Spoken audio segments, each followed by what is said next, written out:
Hi అండి. నేను ఈరోజు పర్వాలు కూర చేస్తున్నానండి. మన దగ్గర ఏమంటారో నాకు తెలియదండి. ఇక్కడ మటుకి పర్వాలు అంటారండి.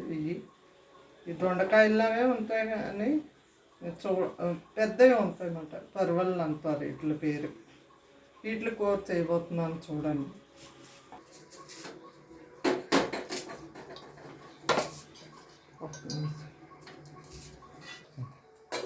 ఆయిల్ వేసానండి. ఒక 4 స్పూన్లు ఆయిల్ వేసానండి. ఆయిల్ వేసిన తర్వాత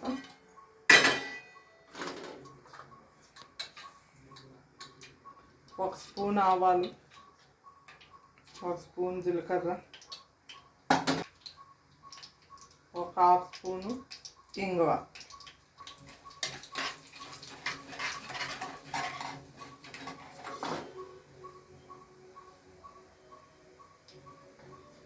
ఒక హాఫ్ స్పూను పసుపు వేయాలి.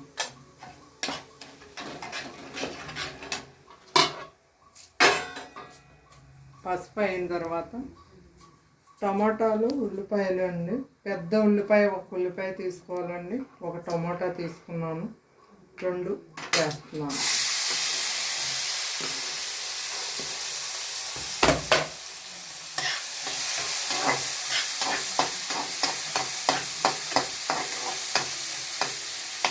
కట్ చేస్తాను, పరువలు కట్ చేస్తాను. ఇదండి ఇలా కట్ చేయాలి. లోపల ముదిరిపోయిన పిక్కలు ఉంటే తీసేయాలండి, లేకపోతే లేతగా ఉండేటట్టు ఉంచేసుకోవచ్చు. పరువలు తీసుకున్నాను 1/2 కిలో. 2 ఆలులు తీసుకున్నానండి. బంగాళదుంపలు 2 తీసుకున్నానండి. బంగాళదుంపలు, పరువలు 1/2 కిలో ఇవి వేస్తున్నానండి.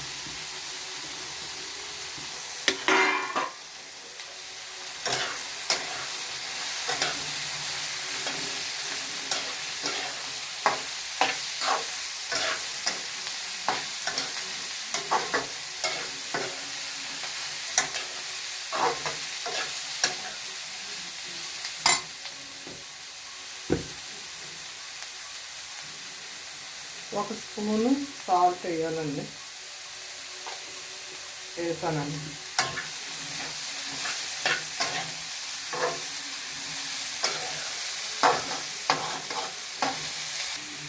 మూత పెట్టుకోవాలి. సిమ్లో పెట్టేసి మూత పెట్టేయాలండి. ఇప్పుడు ఒకసారి మనం తీసి ఎల్లుల్లి 4-5 రెక్కలు తీసి ఇలా పచ్చపచ్చగా దంచి వేయాలండి. వేసి ఒకసారి కలుపుకోవాలి.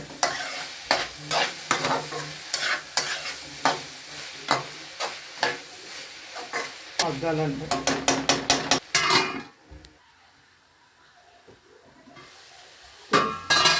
మూత తీయాలండి. మూత తీసి 1 స్పూను ఎండుకారం వేయాలండి. 1 స్పూను ధనియాలు, జీలకర్ర, గరం మసాలా ఇవన్నీ కలిపిన పౌడరు 1 స్పూన్ వేయాలండి. వేసి సాల్ట్ అయితే ఫస్ట్ వేసాం కాబట్టి మళ్ళీ మర్చిపోయి ఏమి వేయకండి. ఇలాగే చేయండి. ఫస్ట్ వేయడం వల్ల ఏంటంటే మగ్గుతుంది. అందువల్లే మనం ఫస్ట్ సాల్ట్ వేసామండి.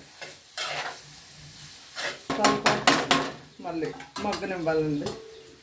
మసాలాలు వేసాం కాబట్టి 10 నిమిషాల పాటు పెట్టుకోవాలండి. చూడండి, ఆఫ్ చేస్తాను స్టవ్. ఈ కూర ఇదిగోండి ఇలా వచ్చింది. ఇదండి పర్వాల కూర. దీంతో పాటు ఈ రోటీలండి, పుల్కాలు అంటారు కదా, పుల్కా చేస్తాను. పుల్కాతో పాటు ఈ రోటీ, ఈ కూర మంచిగా ఎంజాయ్ చేయండి. మీరు కూడా చేసుకొని తిని నాకు సబ్స్క్రైబ్ చేయండి, లైక్ చేయండి. బాయ్ అండి అందరికీ.